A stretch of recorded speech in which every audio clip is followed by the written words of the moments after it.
नमस्कार दोस्तों, स्वागत है आप सभी का लर्नर्स पोडियम यूट्यूब चैनल पे। डेट है आज की 10 जुलाई 2025 और हम देखेंगे कौन कौन से इंपॉर्टेंट आर्टिकल्स आज के हम डिस्कस करेंगे। The Hindu, Indian Express, Mint से, पीआईबी से लिए गए आर्टिकल्स हैं ये, ठीक है। और एग्ज़ाम्स के लिए यूपीएससी सिविल सर्विसेज की बात करें या स्टेट पीसीएस की बात करें या सीएपीएफ का पेपर 2 जो आता है उसकी बात करें, तो इस तरीक़ा के जो आर्टिकल जो हम डिस्कस करते हैं वो काफ़ी इंपॉर्टेंट हो जाते हैं एग्जाम पॉइंट ऑफ व्यू से, ठीक है। तो कौन कौन से टॉपिक है देखते हैं एक बार। ग्रेट निकोबार प्रोजेक्ट है द हिंदू में, इसके ऊपर आर्टिकल है, इसको जानेंगे हम। वेरासी रूबिन ऑब्जर्वेटरी कहाँ पर है? चिले के अंदर है, ठीक है। न्यूज़ में है, क्यों है? इंडियन एक्सप्रेस से लिया गया है। इंडिया ब्राज़ील रिलेशन, प्रधानमंत्री मोदी जी 5 देशों की विजिट पे थे, सबसे लास्ट में ब्राज़ील पहुँचे हैं क्योंकि यहाँ पर ब्रिक्स की समिट हुई थी 17th, ठीक है।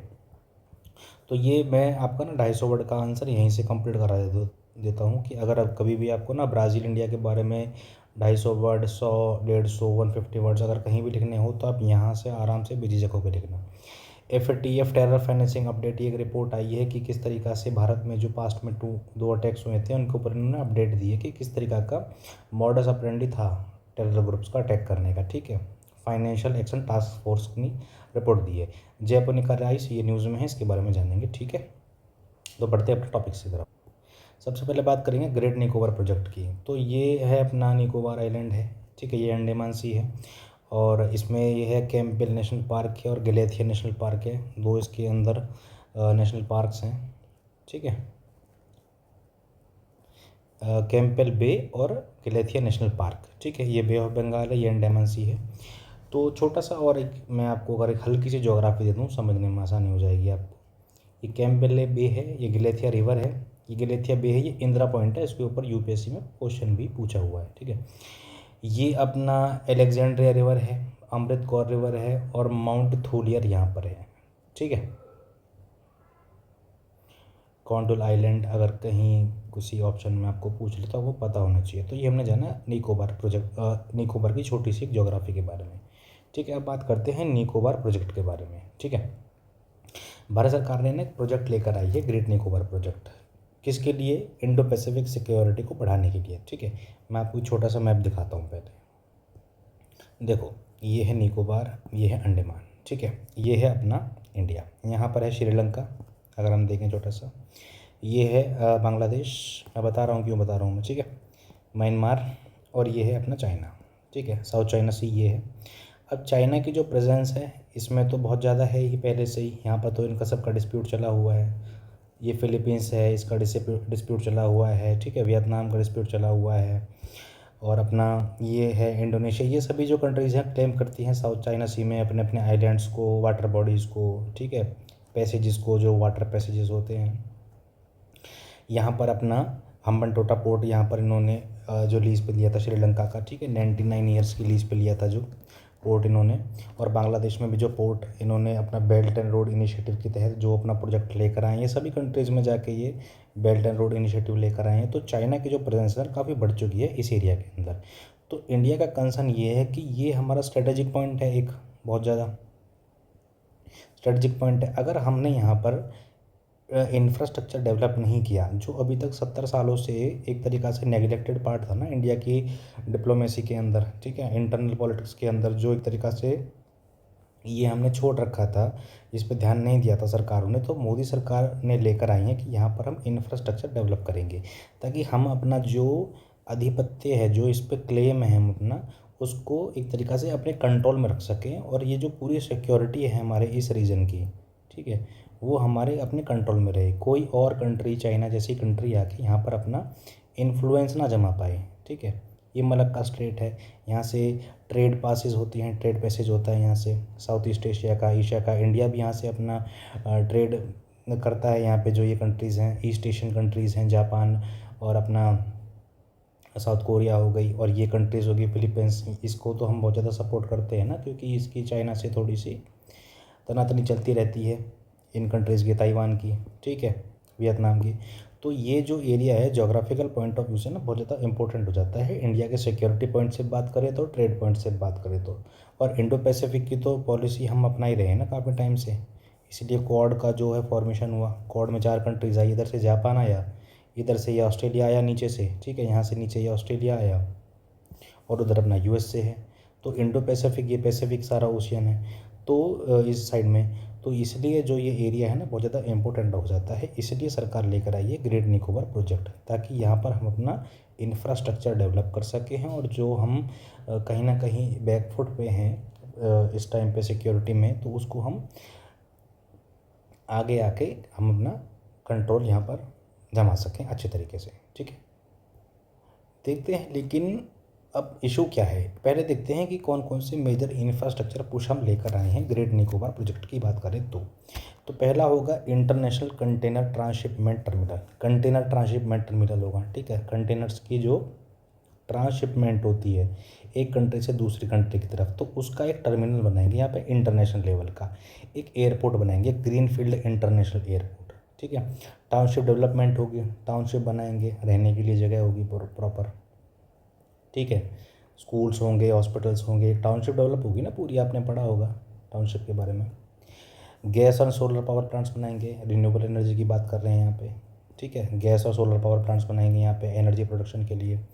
मिलिट्री लॉजिस्टिक्स स्पेस बनाएंगे, एयरफील्ड्स बनाएंगे, समझे। जेटीज़ और सर्विलेंस सेटअप होगा, पूरा वही है ना, मैंने बोला था सिक्योरिटी 360 डिग्री सिक्योरिटी अप्रोच लेके चल रहे हैं यहाँ पे। 360 डिग्री इंफ्रास्ट्रक्चर अप्रोच, टाउनशिप भी होगी और मिलिट्री बेस भी होगा और ट्रांसशिपमेंट वो भी होगा, अपना टर्मिनल भी होगा कंटेनर का। तो ये 360 डिग्री अप्रोच लेके चल रही है गवर्नमेंट। लेकिन अब इसमें इश्यूज़ क्या क्या हैं। चाइना की हमने बात की कि चाइना का अगर इस पे कंट्रोल हो गया, इस एरिया पे, साउथ चाइना सी पे, तो कर ही रखा है उसने अपना, किसी भी तरीक़ा से उनको कह लो, बेल्ट एंड रोड इनिशिएटिव से कह लो या डिस्प्यूट से कह लो, कंट्रोल तो अपना ले ही रखा है। छोटी कंट्रीज़ है वो फाइट नहीं कर पाती हैं, इंडिया का सपोर्ट मांगती रहती हैं वो टाइम टू टाइम, इंडिया करता भी है सपोर्ट। लेकिन यहाँ पर कुछ कंसर्न्स की बात करते हैं राइटर, ठीक है। मेन बात क्या है, इन्वायरमेंटल कंसर्न्स की। अब इन्वायरमेंटल और सोशल कंसर्न्स क्या क्या हैं वहाँ पे, उनके बारे में हम जानेंगे। जो ग्रेट निकोबार प्रोजेक्ट है वो इकोलॉजिकल फ्रेजाइल है। कैसे है, देखो, सबसे पहले तो ये घर है unique marine and territorial biodiversity का। कैसे, जो स्पीसीज़, चाहे वो फ्लोरा की बात करो चाहे वो फौना की बात करो, जो इस एरिया में है, क्यों, क्योंकि ये है इंडिया का निचला हिस्सा और यहाँ पर है अपना, तो ये मेनलैंड से तो बहुत दूर हो गया ना। तो यहाँ पर जो ह्यूमन का एक तरीक़ा से इन्फ्लुएंस हो सकता है इस एरिया में, वो तो एकदम मिनिमल है। यहाँ के तो ट्राइब्स भी आज भी उनको तो पता ही नहीं है कि देश में चल क्या रहा है, सरकार कौन से साल कौन सा है। तो जो ह्यूमन इन्फ्लुएंस है इस जगह पर वो बहुत कम है, मिनिमल अमाउंट में है। लोग रहते हैं यहाँ पे भी, सरकारी काम यहाँ पे आज भी होते हैं, लेकिन इन्फ्लुएंस तो मिनिमम है ना, बहुत ज़्यादा एकदम। इसीलिए यहाँ पर जो फ्लोरा एंड फौना है एकदम यूनिक है और अनटच्ड है कहे जा सकते हो। तो यहाँ पर इकोलॉजिकल सेंसिटिविटी काफ़ी ज़्यादा हो जाती है। इंडिजिनस पीपल की बात करें तो जैसे शोम्पेन ट्राइब है, ठीक है, जो कि बिल्कुल मैंने बोला था ना कि उनको तो पता ही नहीं देश में हो क्या रहा है, टोटली अनकॉन्टेक्टेड टू मेनलैंड पीपल, या देश की बात करें या हर के प्रकार की बात करें, ये बिल्कुल ही एकदम अलग रह रहे हैं। इनका रहन सहन का तरीका अलग है। आपने एक न्यूज़ पढ़ी होगी कि एक प्रीस्ट पहुंच गया था यूएसए से यहाँ पे, और ये फ़ोटो आया था उस टाइम पे कि वो हाथ में धनुष तीर लेके और उसको अटैक कर रहे हैं उसकी बोट पे या और लोगों की बोट पे, और उसको तो मार ही दिया था, ये न्यूज़ आई थी। तो ये बिल्कुल अनकॉन्टेक्टेड ट्राइब्स हैं वहाँ की जो रह रही हैं वहाँ पे, तो इन पे भी इम्पैक्ट आएगा। ये कहाँ जाएंगे अगर इस तरीके का प्रोजेक्ट बनेगा। वाइल्ड लाइफ की बात करें तो वहाँ पर कोरल रीफ्स हैं, नेगेटिव इम्पैक्ट पड़ेगा उन पे। मरीन लाइफ है जो वहाँ की, ठीक है, और एंडेंजर्ड स्पीशीज़ है जैसे कि निकोबार मेगापोड बर्ड्स हैं वहाँ पे, ठीक है। हॉर्नबिल की एक प्रजाति पाई जाती है वहाँ पे, बर्ड है जो, और लेदर बैक टर्टल्स हो गए वहाँ पे, एंडेंजर्ड स्पीशीज़ हैं ये, इनको भी थ्रेटन, इनके भी लाइफ पे नेगेटिव इफेक्ट पड़ सकता है। कोरल लीव्स हो सकती है, कोरल ब्लीचिंग हो सकती है, ठीक है, अगर ऐसा कोई प्रोजेक्ट बनता है, ग्लोबल वार्मिंग होगी। हालांकि देखो सरकार क्या है, सोलर पावर प्लांट्स लेकर आ रही है यहाँ पर, अगर वहाँ पे वार्मिंग होगी, ठीक है, टेम्परेचर राइज करेगा तो कोरल ब्लीचिंग होगी ना वहाँ पे। ऑस्ट्रेलिया के अंदर यही हुआ है, बाकी कंट्रीज़ के अंदर भी यही हुआ है। तो इस तरीक़ा का इकोलॉजिकल कंसर्न है वहाँ पे। अब NGT जो है, नेशनल ग्रीन ट्रिब्यूनल, इसने इंटरवीन किया। इसने बोला सरकार को कि आप, मिनिस्ट्री ऑफ एनवायरनमेंट को, कि आप एक ना हाई पावर्ड कमेटी बनाओ, हाई पावर्ड कमेटी बनाओ, और उसके जो रिपोर्ट होगी उसके क्लियरेंस के बेस पे आप अपना काम आगे करो, ठीक है। एक हाई पावर्ड कमेटी बनाई गई। हाई पावर्ड कमेटी ने क्या बोला कि ये जो प्रोजेक्ट है वो सभी जो रूल्स हैं ना उनको फॉलो कर रहा है, लेकिन उसकी जो रिपोर्ट है उसको सीक्रेट रखा। ट्रांसपेरेंसी तो दी नहीं ना, रिपोर्ट को सीक्रेट रखा यहाँ पे, तो ट्रांसपेरेंसी तो रही नहीं यहाँ पे। अब बात करें लैक ऑफ डिस्क्लोजर, कैसे? एचपीसी रिपोर्ट आई, उसको डिस्क्लोज नहीं किया। दूसरी वाइल्ड लाइफ कंजर्वेशन प्लान था, उसको पब्लिक नहीं किया। ठीक है। आरटीआई, अगर आप आरटीआई लगाना चाहते हो आरटीआई एक्ट के थ्रू, कि अगर आपको सवाल से सरकार से कोई क्वेश्चन करना है तो सरकार से आप आरटीआई लगा सकते हो कि हमको राइट टू इन्फॉर्म है, हमारे को इन्फॉर्म करो आप। लेकिन सरकार ने सिक्योरिटी रीजंस का हवाला देते हुए बोला कि भाई आप यहाँ पे आरटीआई नहीं लगा सकते, ब्लॉक कर दिया, डिनाई कर दिया। ठीक है। और क्वेश्चंस जो पार्लियामेंट के अंदर पूछे गए, या तो उन पे सवाल जवाब दिया ही नहीं गया, या फिर उनको बोला कि ये अभी सब जुडिशियल है, कैसे कि ये अभी जुडिशियल प्रोसीडिंग्स इनके ऊपर चल रही है और हम आपको इस पर कोई जवाब दे नहीं सकते। ठीक है। तो उसको भी राज्यसभा के अंदर अगर कोई क्वेश्चन पूछा तो उसको भी इवेड किया गया। ठीक है। किस तरीके का हवाला देके? सब जुडिशियल स्टेटस का हवाला देके, क्योंकि अभी भी जुडिशियल अंडरगोइंग प्रोसेस है और रिपोर्ट्स आएंगी, कमेटी बनेंगी और हम आपको बाद में रिपोर्ट देंगे। इस तरीका का कहीं ना कहीं ट्रांसपेरेंसी जो है उसको अभी खुल के नहीं बता पा रहे हैं। ट्राइबल अफेयर मिनिस्टर्स की बात करें तो उन्होंने कहा है कि भाई हम एग्जामिन तो कर रहे हैं ट्राइबल कंसर्न्स को, जैसे शोम्पेन ट्राइब है यहाँ पे, हम उनका कंसर्न तो कर रहे हैं, लेकिन डिटेल की देने की बात है तो डिटेल देने से मना कर दिया। ठीक है। तो यहाँ पर ट्रांसपेरेंसी कंसर्न काफ़ी ज़्यादा देखा जा रहा है। और बात करें एजेंसी की जो इसका डेवलपमेंट कर रही है, Andaman Nicobar island integrated development corporation, इसने बोला है कि ये जो सलीम अली सेंटर है फॉर ऑर्निथोलॉजी, उसने जो साइंटिफिकली जो रूल्स बनाए हैं, जो एक तरीक़ा से उन्होंने डिज़ाइन तैयार किया है, हम उसी पे काम कर रहे हैं, लेकिन उसको भी पे रिपोर्ट को भी पब्लिकली नहीं उन्होंने दिखाया। ठीक है। अब बात करते हैं कि अगर भारत सरकार ने 70 साल में इस चीज़ को यहाँ पर ध्यान दिया है अंडमान निकोबार में, तो अच्छी बात है। इस चीज़ का ध्यान, ये आर्टिकल में ऐसा लिखा हुआ है कि ये बहुत अच्छी बात है कि आपने ध्यान दिया, लेट दिया, लेकिन बहुत अच्छी बात है कि आप स्ट्रेटजी कंसर्न लेके चल रहे हो वहाँ पे सिक्योरिटी पॉइंट ऑफ व्यू से, लेकिन ट्रांसपेरेंसी भी तो रखो ना। ट्रांसपेरेंसी नहीं रहेगी तो आप पब्लिक ट्रस्ट को तो अंडरमाइन कर रहे हो ना इस टाइम पे। नेशनल सिक्योरिटी की बात करो या फिर लोकल इंगेजमेंट की बात करो, ओपननेस की बात करो, इसको साथ साथ लेके चलो।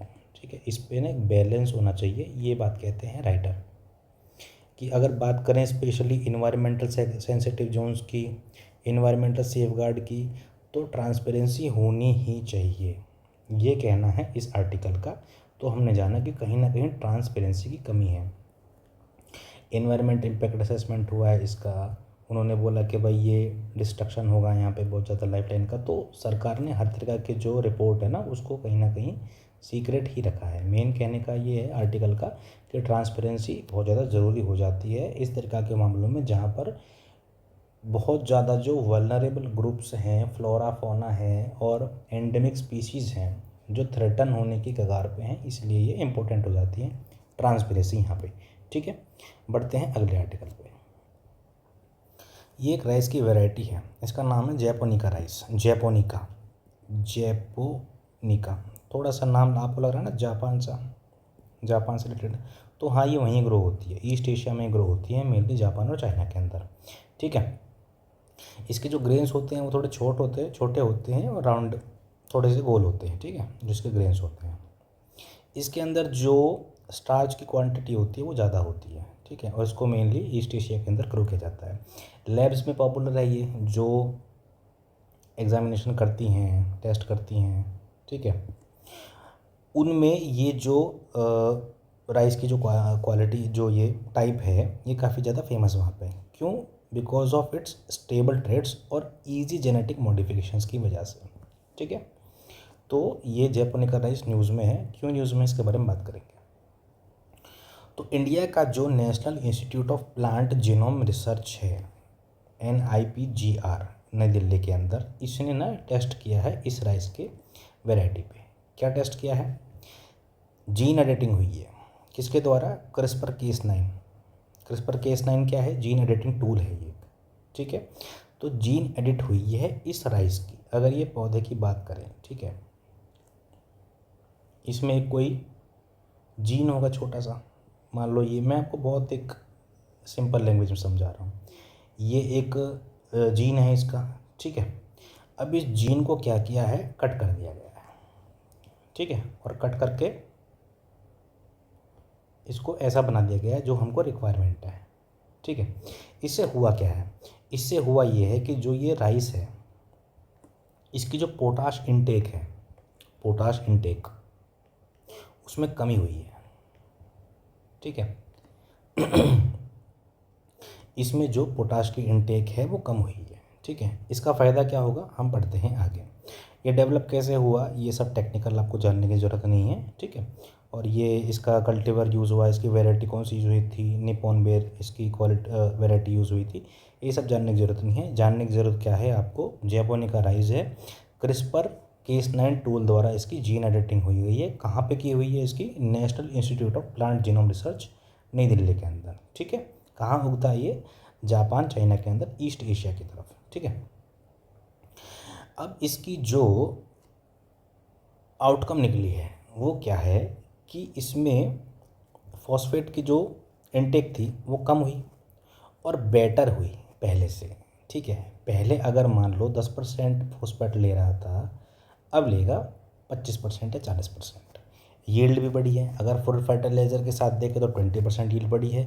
और फॉस्फेट डोज की बात करें तो सिर्फ 10% फॉस्फेट के साथ इसकी 40% जो है यील्ड बढ़ गई है। फॉस्फेट का यूज़ पहले से ज़्यादा बेहतर हुआ है।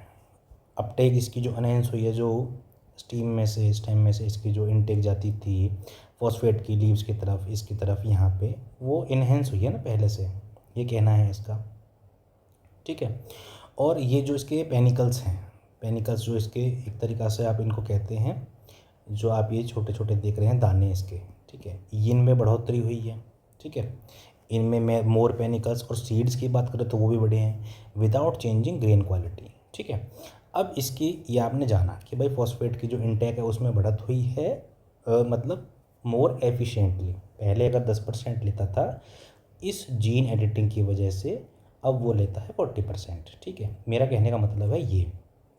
और जो जीन की फॉस्फेट की इनटेक है वो भी कम हुई है, ठीक है। पहले अगर हमको 10 किलो चाहिए होता तो अब ये 2 किलो में काम चल रहा है, ठीक है, ये कहने का मतलब है। अब बात करते हैं कि इसकी सिग्निफिकेंस क्या है। इसकी सिग्निफिकेंस है कि जो DAP फर्टिलाइज़र पे इंडिया की डिपेंडेंस है वो होगी कम। पहली बात, इंडिया कितना इंपोर्ट करता है, 4.5 मिलियन टन्स पर ईयर। किसको इंपोर्ट करता है, DAP को। इसमें रिडक्शन होगा, बहुत अच्छी बात है। और जो सॉइल की फॉस्फेट डेफिशिएंसी है, सॉइल है ये मिट्टी है, ठीक है, इसके अंदर सॉइल में फॉस्फेट की कमी है, ठीक है, उसको भी पूरा करेगा ये। कैसे करेगा, क्योंकि इसकी जो इनटेक है फॉस्फेट यूज़ की वो बेटर हो गई है। पहले ब्लॉकेज था, अब नहीं है, ठीक है, इको फ्रेंडली है ये। अगर फॉस्फेट कम यूज़ होगा तो फॉस्फेट रन ऑफ भी कम होगा, ठीक है, पॉल्यूशन कम होगा। फूड सिक्योरिटी बूस्ट होगी क्योंकि हायर प्रोडक्टिविटी बढ़ेगी विद मिनिमम फर्टिलाइजर्स। और नेक्स्ट स्टेप इसमें क्या है कि जो हमारे इंडिया का जो इंडिका राइस है ना, अगली बार हम उसमें यूज़ करेंगे इस टेक्नोलॉजी को, ठीक है। बेसिकली जीन एडिटिंग को अगर हम बात करें तो मैं सबको हटा देता हूँ एक बार। जीन एडिटिंग का यूज़ किया है क्रॉप पे ताकि इसकी जो है यील्ड बढ़े, फॉस्फेट इनटेक बेटर हो, ठीक है, और इसमें जो फर्टिलाइज़र्स हैं उनमें कम आए। और नेक्स्ट स्टेप क्या है कि जो इंडिका राइस है उस पे इस टेक्नोलॉजी का यूज़ करना ताकि हम अपनी जो लोकल हमारी राइस है, मेन क्रॉप है जो हमारी इंडिया की, हम उस पर इस चीज़ को यूज़ कर सकें, ठीक है। इतना आर्टिकल हमने जाना। नाम याद रखना जैपोनिका, जापान से नाम याद रखना जैपोनिका राइस, और ये ग्रो भी वहीं पर ही होता है, ठीक है, ये ग्रो भी वहीं पर होता है जापान चाइना के अंदर, ठीक है। पढ़ते हैं अगले टॉपिक पे। अगला टॉपिक है वेरा सी रूबिन ऑब्जर्वेटरी। इंडियन एक्सप्रेस का आर्टिकल है, ये एक्सप्लेंड पेज पर आया था, वेरा सी रूबिन ऑब्जर्वेटरी के बारे में, ठीक है। कहाँ पर है ये, चिली एंडीज़ माउंटेन्स में है, ठीक है। कितनी हाइट पे है, 8684 फीट पे। लोकेशन क्या है, शेरो पेशोन नाम है एक जगह का, चिलियन एंडीज़ में, ठीक है। ये अपना साउथ अमेरिका है, थोड़ा सा रफ सा मैं बना देता हूँ, ठीक है। ये अपना साउथ अमेरिका है, यहाँ पड़ता है ये इस तरीक़ा से एंडीज़, ठीक है, और ये पड़ता है चिली यहाँ पे, ठीक है। मैंने एकदम बहुत रफ सा बनाया आपको, ठीक है। यहाँ पड़ता है चिली, तो यहाँ पर है ये ऑब्जर्वेटरी चिलियन एंडीज़ में। जो एंडीज़ पर्वत है, जैसे नेपाल से हिमालय निकल रहा है, और तिब्बत से भी निकलता है, ठीक है। तो उसी तरीक़ा से सिक्किम से भी निकलता है, अरुणाचल से भी निकलता है, और नेपाल से, उत्तराखंड, हिमाचल से निकलता है। तो ये तो हमारे एक नेपाल छोड़ के बाकी तो सभी अपनी, भूटान से भी निकलता है। तो इसी तरीक़ा से चिलियन एंडीज़ है जो चिली से निकलता है, एंडीज़ पर्वत श्रृंखला सबसे लंबी श्रृंखला यही है अभी तक की, ठीक है। तो इसमें पार्टनर्स कौन कौन है इसके, इसको मिशन को जो ऑब्जर्वेटरी है इसको किसने एक तरीक़ा से यहाँ पर प्लान किया हुआ है, किसका मिशन है ये। तो इसमें पार्टनर है यूएस डिपार्टमेंट ऑफ एनर्जी और नेशनल साइंस फाउंडेशन वहाँ की, अमेरिका की, ठीक है। अब इसका काम क्या है, आम काम है इसका मैपिंग करना, डिटेल्ड मैपिंग किसकी, यूनिवर्स की, स्टडी करना डार्क मैटर को, ठीक है, डार्क एनर्जी को और एस्टेरॉइड्स को, ये है इसका मेन एम। बात करें इसके ऑब्जेक्टिव की, तो ये मैप करेगा इंटायर सदर्न स्काई को हर 3 दिन में, वो 10 साल तक हर 3 दिन में पूरे सदर्न स्काई को ये मैप करेगा, ठीक है।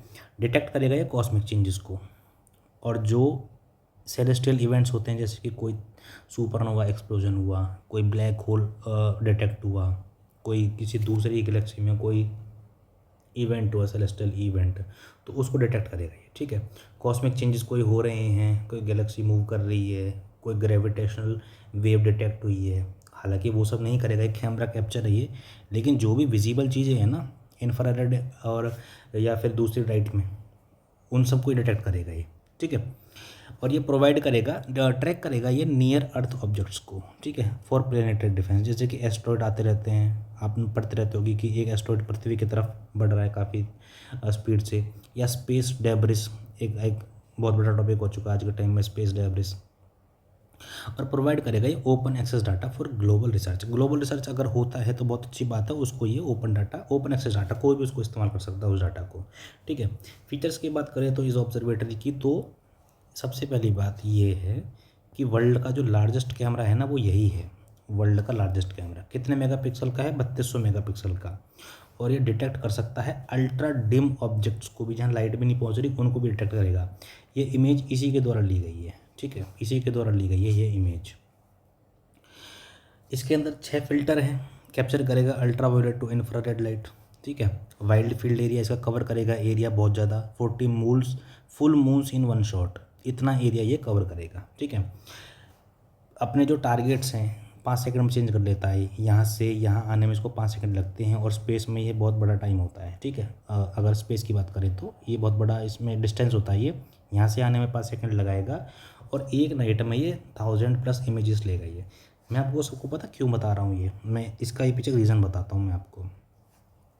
आपके ना GS3 में क्वेश्चन आया था जेम्स वेब टेलीस्कोप के बारे में, यहाँ से नहीं पूछ सकते क्या, क्यों नहीं पूछ सकते, बिल्कुल पूछ सकते हैं। तो वो थोड़ा बहुत तो आइडिया होना चाहिए ना। अगर 5 मिनट मैं इस टॉपिक पे दे रहा हूँ आपको, तो इसमें बुराई क्या है, क्या आप इसको अच्छे से पढ़ो अगर पढ़ रहे हो तो, ठीक है।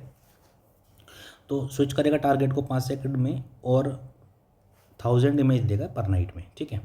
अलर्ट करेगा अगर कोई इवेंट होता है, ठीक है, तो ये उसको एकदम से अलर्ट करेगा। और अभी तक इसने 10 मिलियन जो सेलेस्टियल इवेंट है उनको अलर्ट किया हुआ है, अभी तक ही बताया हुआ है इसने अभी तक कि भाई ये ऐसा कुछ हुआ, ये ऐसा हुआ।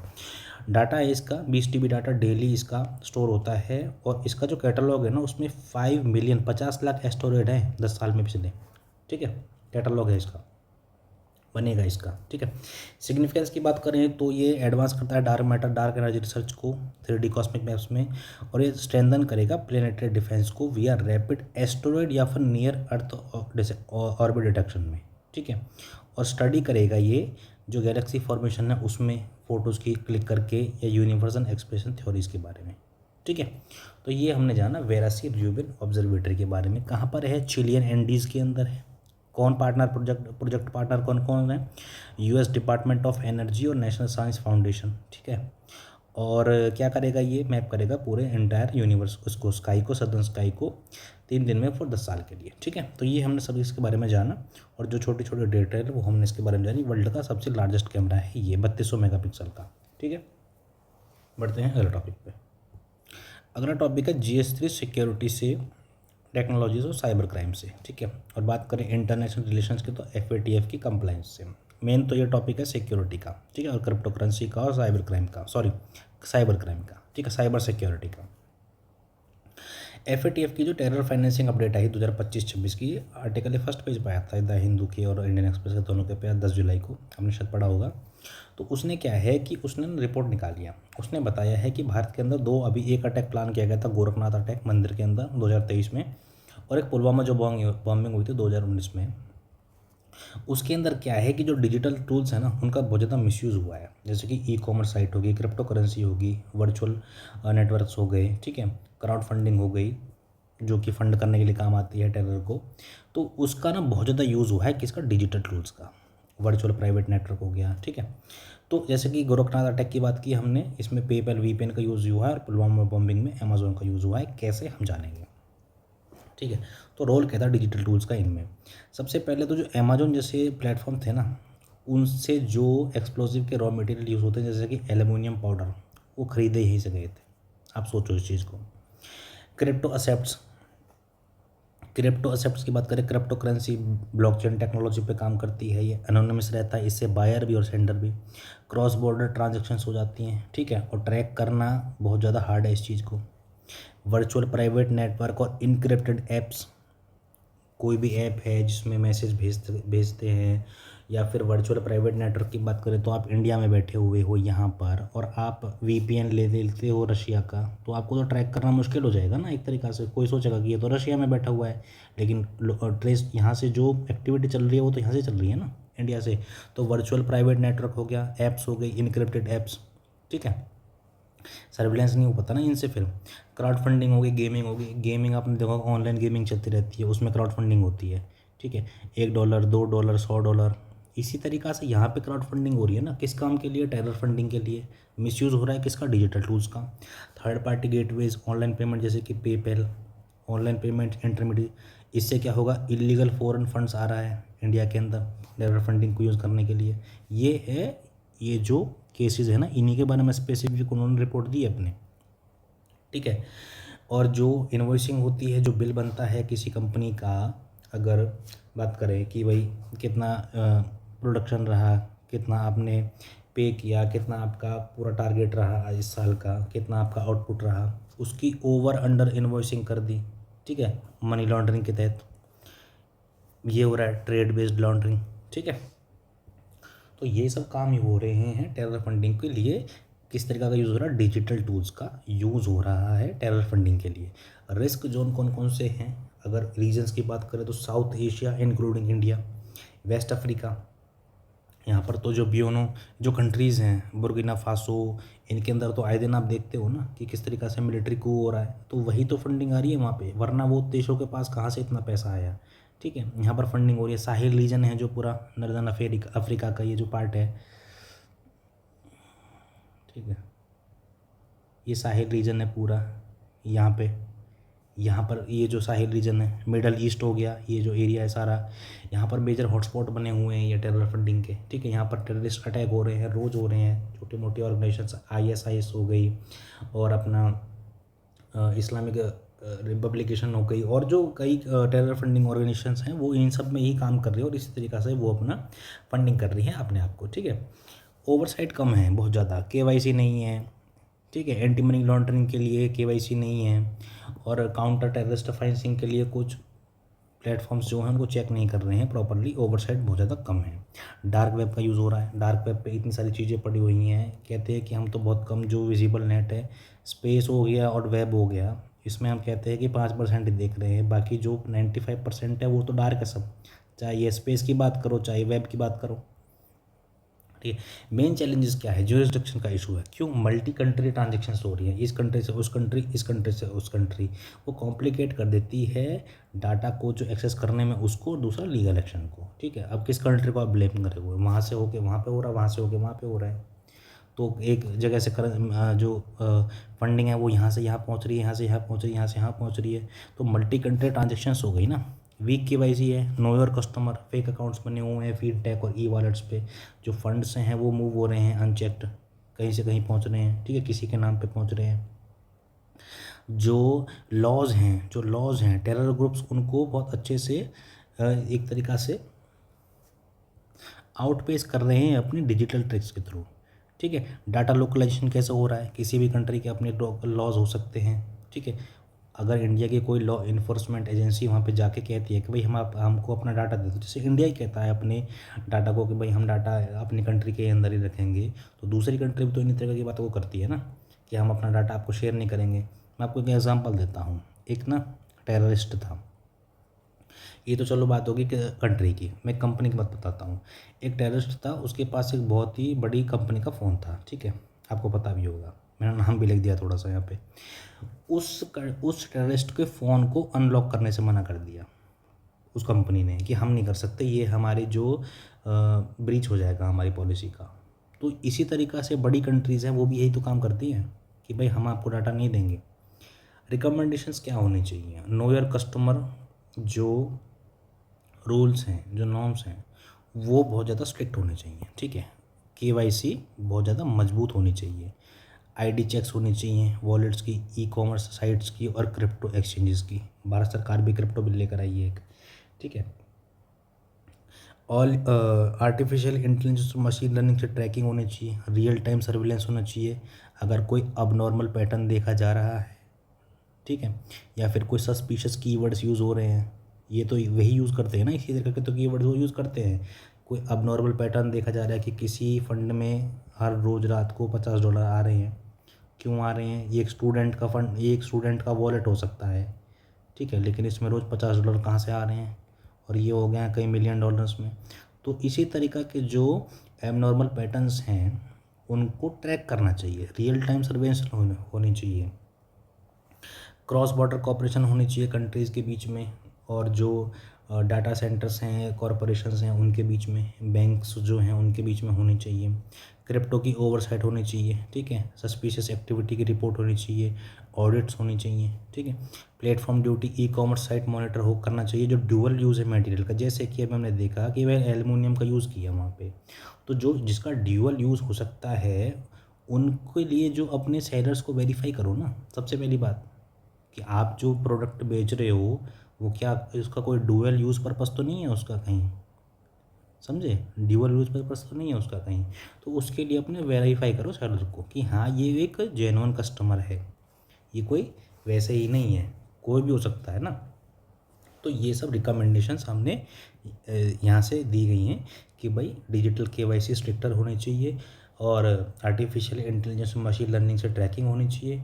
क्रॉस बॉर्डर कोऑपरेशंस होना चाहिए, किस किस के बीच में? स्टेट्स के बीच में, बैंक्स के बीच में, और जो डाटा सेंटर्स हैं उनके बीच में, बड़ी मोबाइल कंपनीज़ के बीच में, ठीक है, और जो नेटवर्क प्रोवाइडर कंपनीज़ हैं उनके बीच में। क्रिप्टो की ओवरसाइट होनी चाहिए, ठीक है। और प्लेटफॉर्म्स की ड्यूटी है ई कॉमर्स साइट्स की कि कोई ड्यूअल मटेरियल यूज़ अगर कोई होता है तो उसके सेलर को वेरीफाई करो, ठीक है। कंक्लूजन की बात करते हैं तो जो टेक ड्रिवन टेररिज्म है ना, ये एक राइजिंग थ्रेट है, और इंडिया तो इस तरीक़ा के जो एक्सपीरियंसेस हैं उनको डेली फेस कर रहा है, क्योंकि हमारा तो ऊपर बैठे हैं नॉर्थ में तो चाइना, और इधर बैठे हुए हैं अपना पाकिस्तान, और ये तो इंडिया पे इसी तरीक़ा के प्रॉक्सी वॉर करते रहते हैं ना, कभी किस तरीके से, कभी किस तरीके से। क्रिटिकल इंफ्रास्ट्रक्चर को टारगेट करना, ठीक है। आपने एक न्यूज़ पढ़ी होगी कि जब जिस टाइम पे हमारा वॉर चल रहा था ना इंडिया और पाकिस्तान का, अभी ऑपरेशन सिंदूर से पहले, सॉरी ऑपरेशन सिंदूर वाला, उस टाइम पे हमारे पे इतने अटैक हुए थे ना, स्पैम्स की बात करो, मालवेयर्स की बात करो, ठीक है, बहुत ज़्यादा अटैक्स हुए थे हमारे डिजिटल सिक्योरिटी पे, साइबर सिक्योरिटी अटैक्स हुआ था हमारे कंट्री में बहुत ज़्यादा। तो अर्जेंट रिफॉर्म है इस टाइम पर डिजिटल रेगुलेशन की, क्रॉस डाटा वाटर शेयरिंग की, और लॉ इन्फोर्समेंट टेक कैपेसिटी को बढ़ाना पड़ेगा, ठीक है। किसके लिए?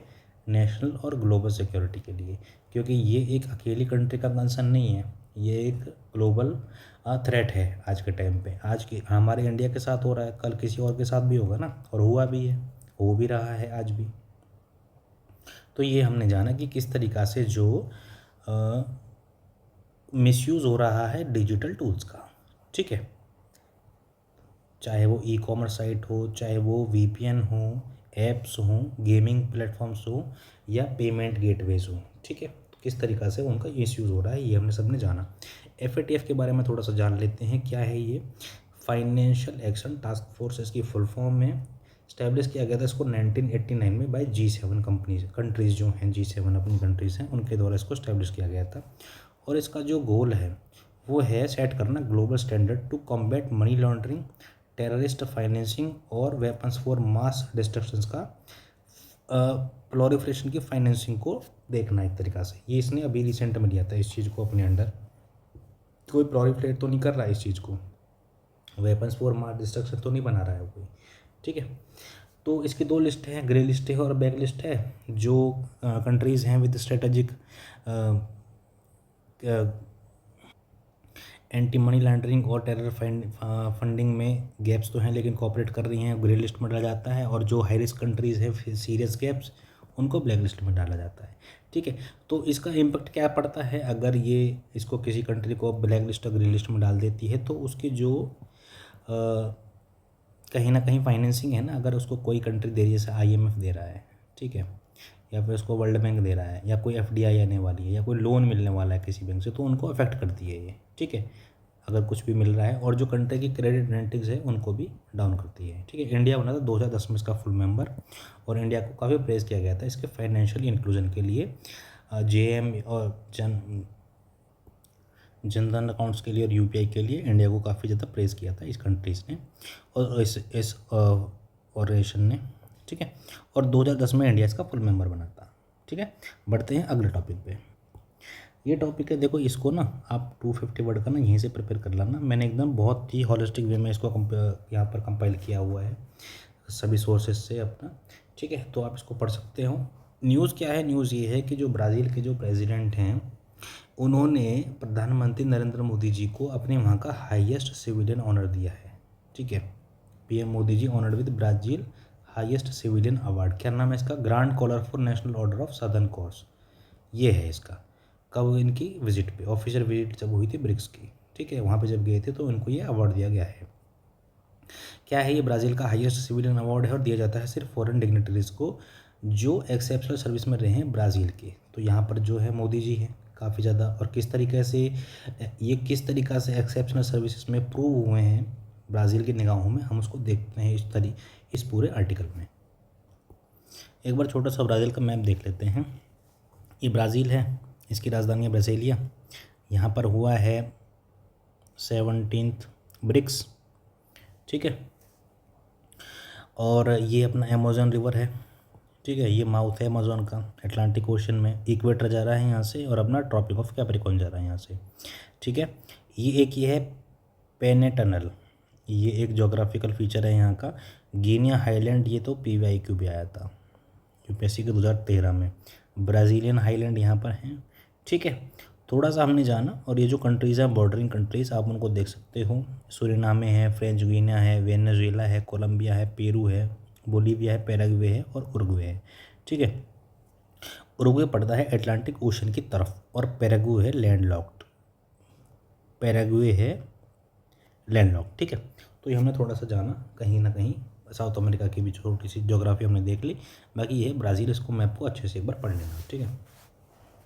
बात करते हैं हिस्टोरिकल टाइज की। तो हमारे जो टाइज थे वो 1948 में इस्टेब्लिश हुए थे भारत की आज़ादी के बाद ही, और दोनों ने ही कॉलोनी एक्सपीरियंस देखा है। ये पोर्तुगीज़ की कॉलोनी थे, ठीक है, और हम ब्रिटिश की कॉलोनीज़ थे।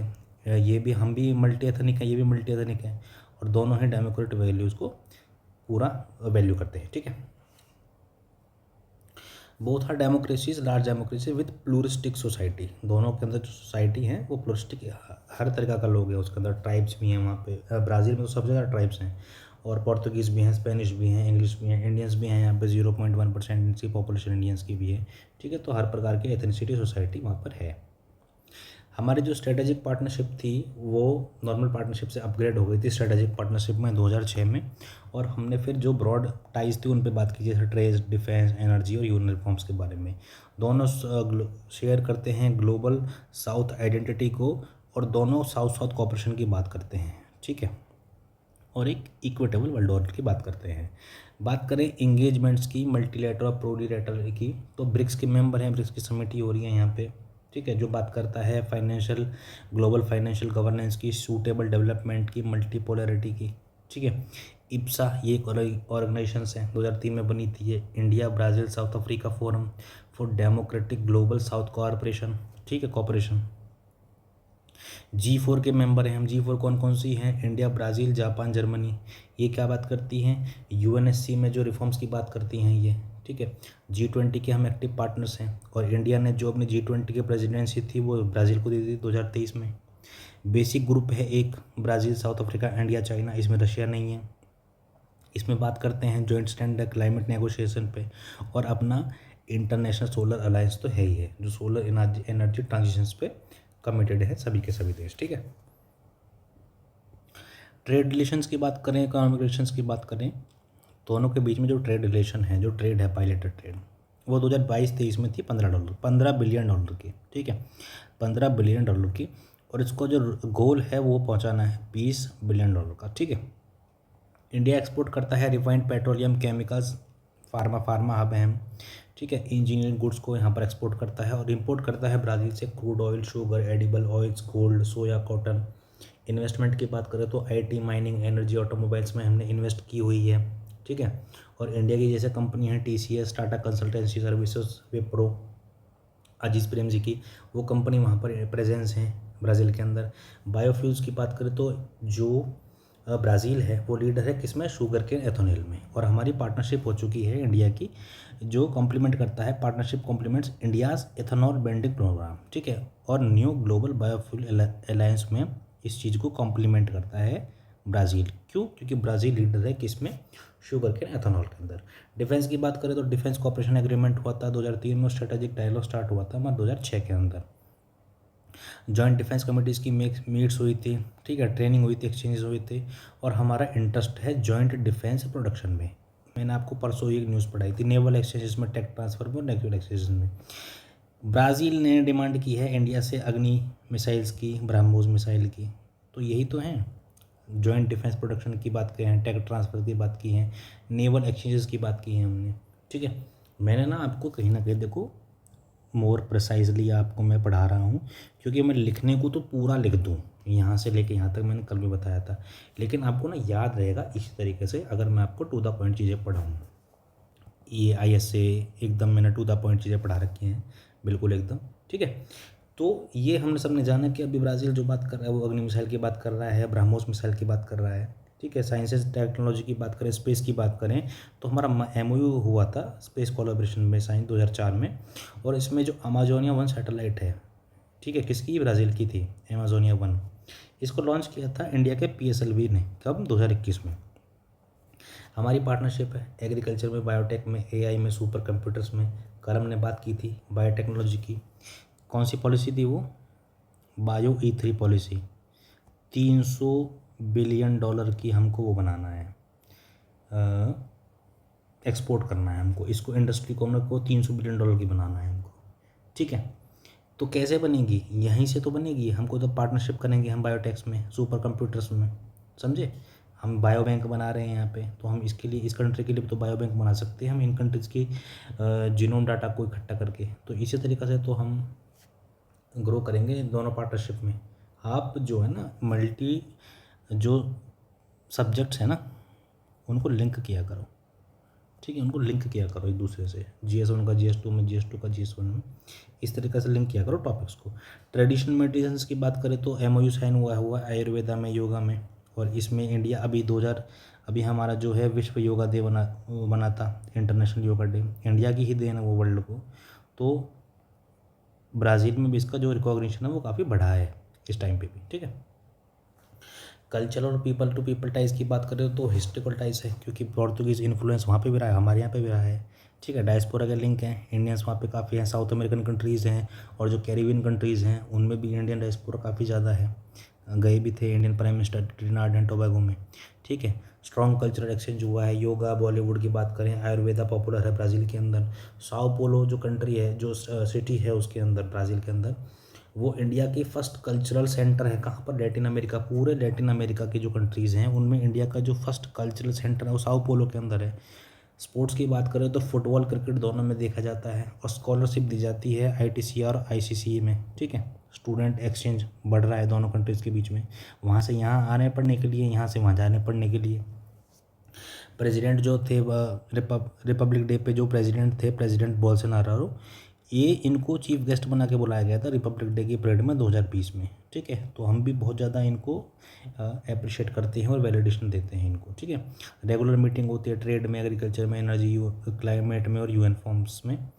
ठीक है, और कॉमन ग्लोबल गोल्स सभी दोनों फॉलो करते हैं, चाहे वो मल्टीलेटरलिज्म की बात हो, क्लाइमेट जस्टिस की बात हो, WTO में रिफॉर्म्स की बात हो, परमानेंट होनी चाहिए UNSC में सीट। हम ब्राज़ील का सपोर्ट करते हैं, ब्राज़ील हमारा सपोर्ट करता है, दोनों सपोर्ट करते हैं इंक्लूसिव इकोनॉमिक ग्रोथ को विद सोशल इक्वलिटी। ठीक है, छोटे मोटे कुछ चैलेंजेस भी हैं, जैसे कि दूरी बहुत ज़्यादा है। सबसे पहले तो जोग्राफी का डिस्टेंस है, वो पड़ता है साउथ अमेरिका में, हम पढ़ते हैं, वो पड़ता है अमेरिकाज़ में, हम पढ़ते हैं इधर पूरा एक अटलांटिक ओशन, इंडियन ओशन पार करके जाना पड़ता है। वो पड़ता है पैसिफिक के कोस्ट पे और इधर अटलांटिक के कोस्ट के बीच में पड़ता है, दोनों के बीच में। तो हम पढ़ते हैं इधर बहुत ज़्यादा, समझे। तो लिमिटेड एयर कनेक्टिविटी है, ट्रेड एम्बेलेंस है हमारा। ठीक है, अभी जो ट्रेड बास्केट है उसको डाइवर्सिफाई करने की ज़रूरत है। चाइना से कंपटीशन है। ठीक है, चाइना की जो उन कंट्रीज़ में जो है बढ़त काफ़ी ज़्यादा बढ़ चुकी है, प्रेजेंस, चाहे वो अफ्रीका की बात करें, चाहे वो साउथ अमेरिकन कंट्रीज़ की बात करें। ठीक है, WTO के कुछ डिस्प्यूट से हमारे, जैसे हम सब्सिडीज़ प्रोवाइड करा दिया करते थे, तो उसमें दूसरी कंट्रीज़ जो एक्सपोर्ट करती थी, तो वहाँ पर हमारे जो प्रोडक्ट थे वो सस्ते बिकते थे, तो वो डिस्प्यूट था। ठीक है, बात करें वे फॉरवर्ड की, तो जो कोलैबोरेशन है उसको एक्सपेंड करना पड़ेगा। कहाँ पे? डिजिटल टेक में, रिन्यूएबल एनर्जी में। अभी हमने जैसे ISA की बात की, ठीक है, सोलर अलायंस इंटरनेशनल, उसमें हमको अपना और बढ़ाना पड़ेगा। ठीक है, डिजिटल टेक में हम इंडिया का जो इंडियन स्टैक है, UPI की बात की हमने, इन्होंने भी इंटरेस्ट दिखाया है UPI में, समझे। और अगली कोई न्यूज़ आती है तो रिसेंट में उसको बताता भी हूँ कि एक्सेप्ट किया है कि नहीं किया। फार्मा में हम इसको बहुत ज़्यादा सपोर्ट कर सकते हैं, क्योंकि इंडिया को तो फार्मेसी में हम सबसे ज़्यादा नंबर 1 है। ठीक है, सस्टेनेबल एग्रीकल्चर प्रैक्टिसेस में हम बात करें तो हम अभी, जैसे हमने रिसेंट में भी क्या पढ़ा था अभी थोड़ी देर पहले, कि जो अपना क्रिस्पर जीन टेक्नोलॉजी के द्वारा जैपोनिका राइस है उसमें एडिटिंग की। ठीक है, ताकि जो पोटाश की इनटेक है वो अच्छी हो और कम यूज़ हो। ठीक है, तो ये एग्रीकल्चर और टेक्नोलॉजी में, सस्टेनेबल एग्रीकल्चर और सस्टेनेबल टेक्नोलॉजी में हम सपोर्ट कर सकते हैं ना इंडिया, ऐसी कंट्रीज़ को, ब्राज़ील जैसी कंट्रीज़ को। ठीक है, पीपल टू पीपल लिंक्स पढ़नी चाहिए, स्टूडेंट्स की बात करें, टूरिज्म की बात करें, जॉइंट रिसर्च होना चाहिए, एक दूसरे का जो कल्चरल प्रमोशन है वो बढ़ना चाहिए, समझे। दोनों की दोनों जो कंट्रीज़ हैं वो साउथ साउथ कोऑपरेशन पे बात करती हैं, क्लाइमेट एक्शन पे बात करती है, UNSC रिफॉर्म्स पे बात करती हैं, और यूनिपोलर वर्ल्ड की जगह मल्टीपोलर वर्ल्ड पर दोनों काम करती हैं। तो इसलिए इंडिया का और ब्राज़ील का जो रिलेशन है ना बहुत अच्छा हो जाता है। ठीक है, और ये जो कंट्री है ना ब्राज़ील, ये इंडिया को एक होप की तरह देखती है अपने लिए, कि हाँ, क्योंकि हमारी जो सॉफ्ट पावर है ना वो इन कंट्रीज़ में बहुत अच्छी बनी हुई है। तो इंडिया को ये कंट्रीज जितनी भी हैं, अर्जेंटीना हो गया या ब्राज़ील हो गया, अफ्रीकन कंट्रीज़ हो गई, तो इंडिया को बहुत होप की तरह देखती हैं। और हमारा भी कंट्री का फिर फ़र्ज़ बनता है कि हम उनकी जो होप्स हैं उनको पे हम खरे उतरें। ठीक है, तो ये हमने आर्टिकल जाना पूरा, और मैं कहता हूँ ना 250 वर्ड्स का ना यहीं से तैयार कर लेना। इससे अलग आप लिखोगे क्या? अगर आपसे क्वेश्चन पूछ लेता है तो इससे आप अलग क्या लिखोगे? हमने ग्लोबल साउथ की बात करी, हमने जितनी ऑर्गेनाइजेशंस में हम साथ हैं उसकी बात की हमने, तो इससे अलग आप क्या ही लिखोगे? ठीक है, एग्रीकल्चर की बात करी, सस्टेनेबल एग्रीकल्चर की बात करी, इंडिया का डिजिटाइजेशन, इंडिया का स्टैक हम वहाँ पर इस्तेमाल हम दे सकते हैं उनको, अपना ओपन सोर्स टेक्नोलॉजी हम दे सकते हैं, वो प्रोवाइड करा सकते हैं, समझे। तो ये सब हमने जाना, और यही थे आज के आर्टिकल। ठीक है, ये लास्ट आर्टिकल था, छोटी सी एक रिवीजन देख लेते हैं। तो ये सब हमने आर्टिकल्स जाने। ठीक है, तो ये हमने सभी आर्टिकल्स अपना देखे, great Nicobar project, Vera C Rubin observatory, Indian Brazil relation, FATF, japonica rice. तो यहीं से आप अपना आर्टिकल्स को कीजिए, यहीं से आप अपनी रिवीजन कीजिए। मिलते हैं आपसे कल, तब तक के लिए अपना ध्यान रखिए। जय हिंद, जय भारत।